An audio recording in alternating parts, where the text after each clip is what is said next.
এরাই প্রকৃত দেশের সন্তান। নিজেদের জীবন সংকটে ফেলে চট্টগ্রামের আর্ত মানবতার সেবায় এগিয়ে এসেছেন হাসনাত আবদুল্লাহ।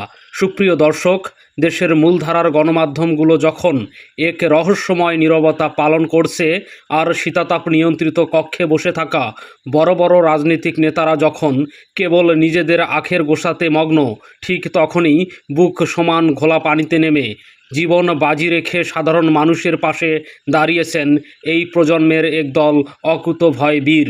হ্যাঁ দর্শক, আমরা এখানে কথা বলছি বৈষম্য বিরোধী ছাত্র আন্দোলনের প্রথম সারির সমন্বয়ক হাসনাত আবদুল্লাহ এবং তার একদল নিবেদিত প্রাণ স্বেচ্ছাসেবীর বিষয়ে। অনবরত ভারী বর্ষণ আর উজান থেকে নেমে আসা পাহাড়ি ঢলের কারণে দেশের দক্ষিণ পূর্বাঞ্চল, বিশেষ করে চট্টগ্রাম, কক্সবাজার ও বান্দরবন জেলা যখন এক নজিরবিহীন মানবিক সংকটের মুখোমুখি, ঠিক তখন এই তরুণ সমাজ দেখিয়ে দিয়েছে প্রকৃত দেশপ্রেমের সংজ্ঞা আসলে কী। আমাদের আজকের এই বিশেষ আয়োজনে আমরা আপনাদের সামনে তুলে ধরব কিভাবে সব ধরনের প্রতিকূলতা ও বাধা বিপত্তিকে বুড়ো আঙুল দেখিয়ে হাসনাত আবদুল্লাহর নেতৃত্বে এই তরুণ দল বর্ণাঢ্যদের শেষ সম্বলটুকু রক্ষায় জানপ্রাণ লড়াইয়ে নেমেছে। এর পাশাপাশি আমরা খতিয়ে দেখব এত বড় একটি জাতীয় সংকট তৈরি হওয়ার পরেও দেশের মূলধারার মিডিয়া এবং স্থানীয় প্রশাসন কেন সেভাবে সাড়া দিচ্ছে না।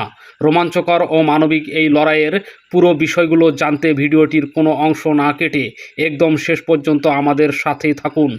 বাস্তব পরিস্থিতি যে কতটা ভয়াবহ তা রাজধানী ঢাকা কিংবা অন্য কোনো নিরাপদ অঞ্চলে বসে দূর থেকে অনুমান করাও অসম্ভব।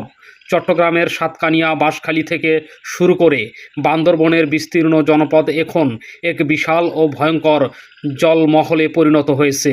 লাখ লাখ সাধারণ মানুষ চারদিকের পানিতে পুরোপুরি অবরুদ্ধ হয়ে পড়েছে। মাথা গোজার শেষ আশ্রয়টুকু বন্যার তীব্র স্রোতে ভেসে গেছে। পুরো এলাকা বিদ্যুৎহীন, কোনো মোবাইল নেটওয়ার্ক কাজ করছে না। সব মিলিয়ে চারদিকে শুধু পানির গর্জন আর বিপন্ন মানুষের হাহাকার। ক্ষুধার্ত যন্ত্রণায় অবুঝ শিশুরা কাঁদছে আর খাবার পানির তীব্র সংকটে দিশেহারা হয়ে পড়েছে প্রবীণরা। শুধুমাত্র বাঁশখালী ও সাতকানিয়ার মতো উপজেলাগুলোতেই প্রায় 7 লাখ মানুষ সম্পূর্ণ বিচ্ছিন্ন ও বন্দি জীবন অতিবাহিত করছে। চোখের সামনেই তলিয়ে যাচ্ছে কৃষকের সারা জীবনের মাথার ঘাম, পায়ে ফেলা স্বপ্নের ফসল। স্রোতে ভেসে যাচ্ছে গৃহপালিত গবাদি পশু। কোনো রকমের টিনের চালের ওপর আশ্রয় নিয়ে নির্ঘুম রাত পার করছে হাজার হাজার পরিবার। যদি একটি উদ্ধারকারী নৌকা কিংবা স্পিডবোট এসে তাদের উদ্ধার করে সেই আশায়। বন্যার এই প্রলয়ঙ্কারী ধ্বংসযজ্ঞের মাঝে সবচেয়ে বেশি অসহায় ও সংকটে পড়েছে নিষ্পাপ শিশুরা এবং প্রবীণ বৃদ্ধারা। দর্শক, একটু চোখ বন্ধ করে ভাবুন তো, চারপাশে থই থই করছে অথই পানি, মাথার উপরে কোনো ছাউনি নেই, ঘোর অন্ধকার। একটি মা তার ক্ষুধার্ত সন্তানকে বুকে চেপে ধরে কিভাবে রাত পার করছেন। বিশুদ্ধ খাবার পানির তীব্র অভাবে শিশুরা ডায়রিয়া ও কলেরার মতো মারাত্মক পানিবাহিত রোগে আক্রান্ত হচ্ছে। কিন্তু অত্যন্ত দুঃখের বিষয়, তাদের নিকটস্থ হাসপাতালে নিয়ে যাওয়ার মতো কোনো নৌকা বা যাতায়াত ব্যবস্থা সেখানে নেই। মাটির কাঁচা ঘরবাড়ি পানির তোরে তাসের ঘরের মতো ভেঙে যাচ্ছে।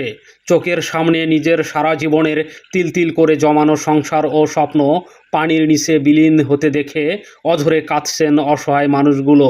গ্রামীণ রাস্তাঘাট, কালভার্ট ও ব্রিজ ভেঙে টুকরো টুকরো হয়ে গেছে, যার ফলে দুর্গত এলাকাগুলোর সাথে দেশের বাকি অংশের যোগাযোগ ব্যবস্থা সম্পূর্ণ বিচ্ছিন্ন হয়ে পড়েছে। চাষির গোলান ভরা ধান, পুকুর ও ঘেরের মাছ এবং গোয়ালের গবাদি পশু সব কিছু এক নিষ্ঠুর বন্যার করাল গ্রাসে হারিয়ে গেছে। যে কৃষক মাত্র কয়েকদিন আগেও নিজের ফলানো ফসল নিয়ে সুন্দর ভবিষ্যতের স্বপ্ন বুনছিলেন, আজ ভাগ্যের নির্মম পরিহাসে তিনি নিজেই ত্রাণের আশায় অন্যের কাছে হাত পাততে বাধ্য হচ্ছেন। এই ভয়াবহ অর্থনৈতিক ও সামাজিক ক্ষতি কাটিয়ে উঠতে এই অঞ্চলের মানুষের যে কত বছর লড়াই করতে হবে তার কোনো সঠিক উত্তর বা পরিসংখ্যান কারো কাছে নেই। তবে সবচেয়ে পরিতাপের বিষয় হলো, এত বড় একটি মানবিক বিপর্যয় ঘটে যাওয়ার পরেও আমাদের দেশের মূলধারার টেলিভিশন চ্যানেলগুলোতে এর আসল ভয়াবহ রূপটি সেভাবে প্রচার করা হচ্ছে না। তবে সামাজিক যোগাযোগ মাধ্যমের ফুটেজে দেখা যাচ্ছে প্রবল স্রোত পানির মাঝে বুক টান করে দাঁড়িয়ে হাসনাত আবদুল্লাহ নিজে বিপন্ন মানুষদের নিরাপদ আশ্রয়ে সরিয়ে নিচ্ছেন। অসহায় শিশুদের বুকে আগলে রাখছেন এই সাহসী তরুণেরা। আজ বিশ্বকে দেখিয়ে দিয়েছেন যে দেশপ্রেম মানে কেবল শীতাতাপ নিয়ন্ত্রিত মঞ্চে দাঁড়িয়ে লম্বা লম্বা ভাষণ দেয়া নয়। দেশপ্রেমের আসল অর্থ হলো বিপদের দিনে নিজের জীবন বিপন্ন করে সাধারণ মানুষের পাশে এসে দাঁড়ানো। যখন স্থানীয় অনেক প্রভাবশালী নেতাকে দুর্যোগ কবলিত এলাকায় খুঁজেও পাওয়া যাচ্ছে না, যখন জনগণের প্রতিনিধিরা নিজেদের বিলাসবহুল প্রাসাদে নিরাপদ আশ্রয়ে দিন কাটাচ্ছেন, ঠিক তখন এই সাধারণ ছাত্র জনতাই হয়ে উঠেছেন চট্টগ্রামের বানভাসী মানুষের একমাত্র আশার আলো। তারা নিজেদের বিশ্ববিদ্যালয়ের ক্লাস, ব্যক্তিগত আরামায়েশ ও ঘুম বিসর্জন দিয়ে দিনরাত পরিশ্রম করে বন্যার্থদের জন্য ত্রাণ তহবিল সংগ্রহ করছেন। দেশের মানুষের দুয়ারে দুয়ারে ঘুরে যে অর্থ তারা সংগ্রহ করছেন তা দিয়েই ট্রাকের পর ট্রাক প্রয়োজনীয় সামগ্রী ও ত্রাণ নিয়ে দুর্গম এলাকায় ছুটে গেছেন হাসনাত আবদুল্লাহ ও তার সহযোদ্ধারা। নিজেদের জীবনের পরোয়া না করে যেভাবে তারা এই দুর্গম অঞ্চলগুলোতে ত্রাণ ও চিকিৎসা সেবা পৌঁছে দিচ্ছেন তা দেখে প্রবাসে থাকা লাখ লাখ রেমিডেন্স যোদ্ধারাও আজ আবেগ আপ্লুত হয়ে পড়েছেন। দেশের বাইরে থেকেও হাজার হাজার প্রবাসী ভাই বোন এই তরুণদের তহবিলে তাদের কষ্টার্জিত উপার্জনের টাকা পাঠাচ্ছেন, কারণ তাদের মনে দৃঢ় বিশ্বাস রয়েছে যে এই তরুণদের হাতে দেশের টাকা শতভাগ নিরাপদ ও সৎভাবে ব্যয় হবে। এই ছাত্র জনতার সুদীর ঐক্যই আজ আমাদের গোটা জাতির সবচেয়ে বড় শক্তির জায়গা হিসেবে দাঁড়িয়েছে। তাদের এই নিঃস্বার্থ আত্মত্যাগ দেখে আজ পুরো দেশ ও জাতি স্তব্ধ ও অভিভূত।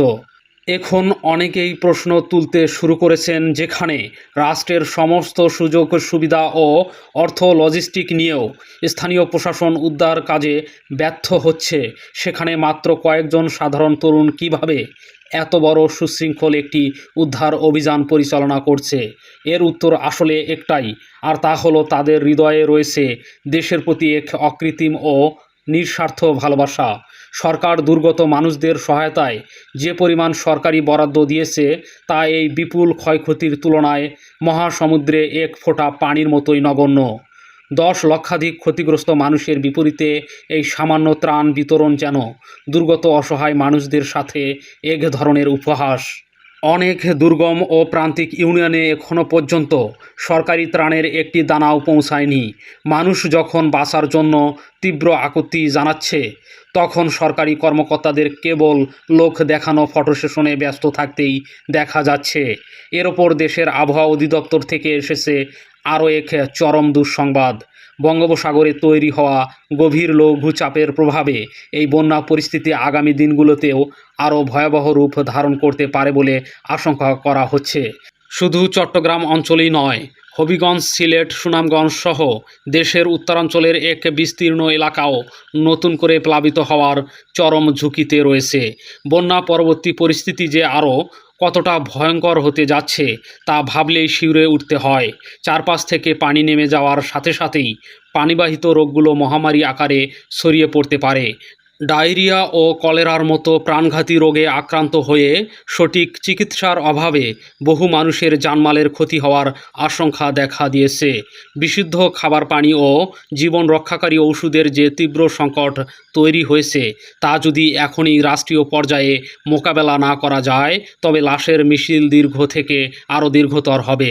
সুপ্রিয় দর্শক, এই চরম সংকটময় মুহূর্তে হাসনাত আবদুল্লাহ এবং তার মতো হাজারো তরুণ যে অসীম বীরত্ব, সাহসিকতা আর মানবিকতার এক অনন্য দৃষ্টান্ত স্থাপন করলেন তা বাংলাদেশের ইতিহাসের পাতায় চিরকাল স্বর্ণাক্ষরে লিপিবদ্ধ থাকবে।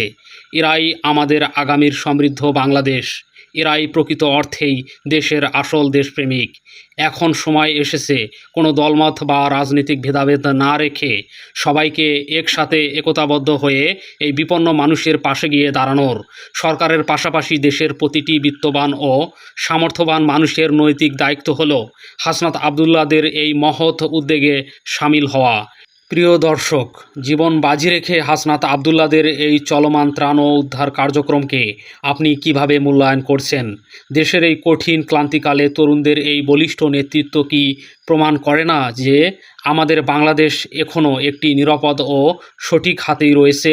আপনাদের অত্যন্ত সুচিন্তিত, গঠনমূলক ও মূল্যবান মন্তব্যটি অবশ্যই আমাদের কমেন্ট বক্সে লিখে জানাবেন। আমরা আপনাদের প্রতিটি মন্তব্য অত্যন্ত গুরুত্বের সাথে বিবেচনা করি।